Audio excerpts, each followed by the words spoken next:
अस्सलामु अलैकुम। बनी इसराइल का अर्जराल बिन कशफ नामी एक इबादत गुजार शख्स था। वो दिन भर रोज़ा रखता और रात भर इबादत करता था। एक रात जब वो पिछले पहर सोया तो उसने ख्वाब देखा कि उसको अपने शहर की सबसे खूबसूरत फ़ाहिशा औरत बुतों की पूजा करते दिखाई गई और इशारा मिला कि उसको तबलीग करो। जब आँख खुली तो अर्जराल बिन कशफ बहुत हैरान हुआ कि मैं उस फ़ाहिशा के अड्डे पर कैसे जाऊँ, सारे लोग मुझे शक की निगाह से देखेंगे। खैर उसने ख्वाब को अहमियत ना दी और दिन भर रोज़ा रखा और रात सारी इबादत की। जब सुबह उसकी आंख लगी तो उसको फिर वही ख्वाब आया। लगातार आबिद को यही ख्वाब 3 रातों में आया तो चौथी सुबह वो उस फ़ाहिशा औरत के घर पहुंच गया। फ़ाहिशा ने जब देखा कि शहर के सबसे बड़े आलम मेरे घर में आए हैं तो उसने खूब खिदमत की।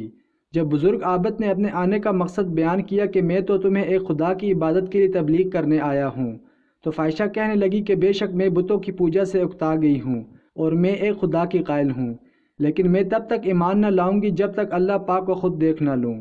वो आबिद बुज़ुर्ग बहुत परेशान हुए कि इस औरत ने कैसी अजीब शर्त रख दी कि उसको कैसे अल्लाह का दीदार नसीब होगा। खैर उस आबिद ने फ़ाहिशा से ये वादा लिया कि अब वो दोबारा जिस्म फरोशी का कारोबार नहीं करेगी। कुछ ही दिन गुजरे कि घर में फाकों का आलम शुरू हो गया। आहिस्ता आहिस्ता उस फ़ाहिशा औरत ने घर का सामान बेचना शुरू कर दिया। उसकी सिर्फ एक ही 4 साल की बेटी थी।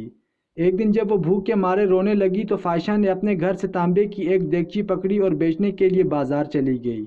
वो जानती थी कि उस देगची की कीमत 2 सिक्कों से ज़्यादा नहीं है। बाजार में वो जिस भी तांबासाज के पास वो देगची लेकर जाती तो तांबासाज उसकी देगची के बजाय उसके चुस्त बदन की कीमत लगाता और उसको गुनाह की दावत देता। जब वो किसी को देगची दिखाती तो अक्सर तांबासाज तो उसका हाथ ही पकड़ लेते। वो बार बार लोगों को बताती कि वो तौबा कर चुकी है, अब ये काम नहीं करेगी। खैर कोई उसको 80 सिक्के तो कोई 100 सिक्कों की आफ़र करता, लेकिन वो ये जान चुकी थी कि ये लोग हवस के पुजारी हैं, बस मेरे जिस्म की ही कीमत लगा रहे हैं, जबकि उस देगची की कीमत तो सिर्फ 2 सिक्के हैं। वो मायूसी के आलम में ये सोचती हुई बाजार से निकल रही थी कि ये कैसे ईमान वाले लोग हैं जो मजबूरियाँ खरीदने बैठे हैं। इससे बेहतर तो यही है कि मैं बेईमान ही रहूं। इतने में अचानक एक बारिश जवान लड़का उस फ़ाहिशा को आवाज़ लगाता है, बहन क्या इस देगची को मुझे बेचेंगी? ये बाजार की बिल्कुल आखिरी दुकान थी। फ़ाहिशा औरत ने देगची उसकी मेज़ पर रख दी। उस बारिश लड़के ने देगची को उलट पलट कर देखा और बिना फ़ाहिशा के चेहरे पर नज़र डाले 2 सिक्के मेज़ पर रख दिए। उस औरत ने सिक्के उठाए और घर आ गई। वो उस लड़की के रवैये से बहुत मुतासर हुई कि चलो कोई तो मिला जिसने मेरी शक्ल सूरत के नहीं देगची के ही पैसे दिए हैं। अगले दिन उस फ़ाहिशा औरत ने फटा पुराना बुर्का पहना और निकाब करके इस तरह की एक देगची पकड़ी और दोबारा उसी तांबे के बाजार में चली गई। उसने अपनी हालत ऐसी बनाई कि देखने वाले को लगी कि ये एक गरीब बुढ़िया है। वो सब ताजरों के पास गई। वो जिस तांबासाज को अपनी देगची दिखाती वो उसे तोल कर कहता 2 सिक्के मिलेंगे। वो औरत कहती 6 सिक्कों में बेचूंगी, पर कोई तांबासाज उसे 2 सिक्कों से ज़्यादा देने को तैयार नहीं था। वो बहुत हैरान हुई कि यही लोग कल इसी देगची को 80 से 100 सिक्कों में ख़रीदने के लिए तैयार थे, और आज जब मैं कह रही हूँ मैं एक गरीब और मेरी बेटी बीमार है तो कोई भी मुझे इस देगची के बदले 6 सिक्के देने को तैयार नहीं।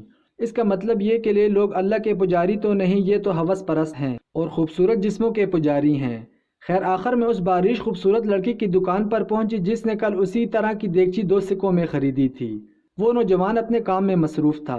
गरीब बुढ़िया के भेस में उस फ़ाहिशा औरत ने कहा, मैं ये बर्तन बेचने के लिए आई हूँ और मैं इसे 6 सिक्कों में बेचूंगी, क्या आप 6 सिक्के देंगे?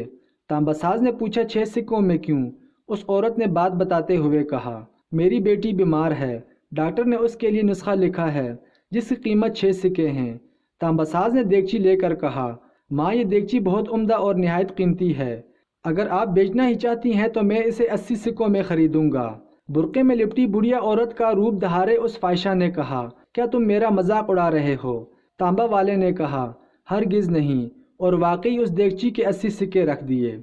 औरत बहुत हैरान हुई, दुआ देती हुई जल्दी से अपने घर की तरफ चल पड़ी और ईमान ले आई, क्योंकि उसने इंसान के भेस में खुदा को देख लिया था।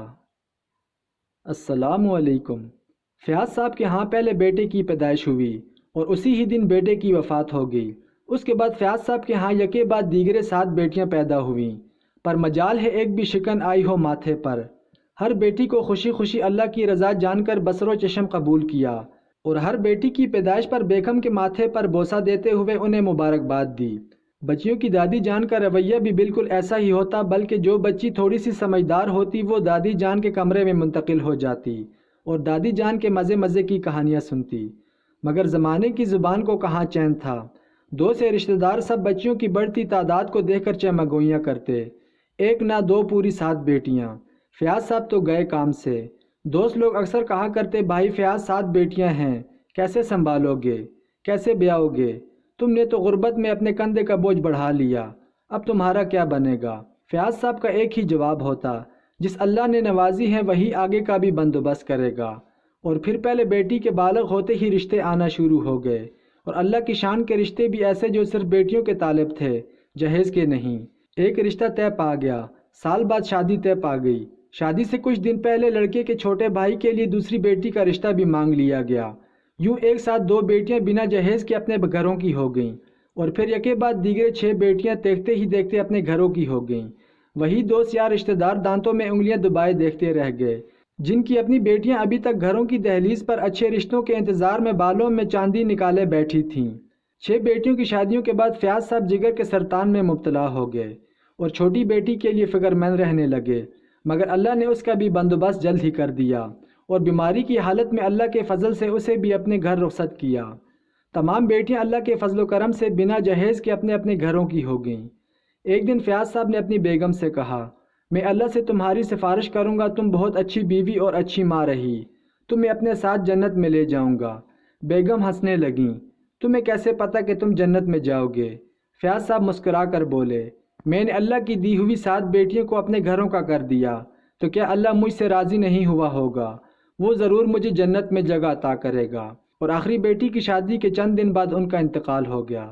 جب ان کی میت ہاسپٹل سے گھر لائی جا رہی تھی تو اچانک آسمان سے پانی کے قطرے گرنے لگے، جبکہ آسمان پر بادل کا ایک ٹکڑا بھی نہیں تھا، اور میت قبر کے حوالے کرنے تک جسم گرم اور نرم تھا، اکڑا بالکل بھی نہیں تھا۔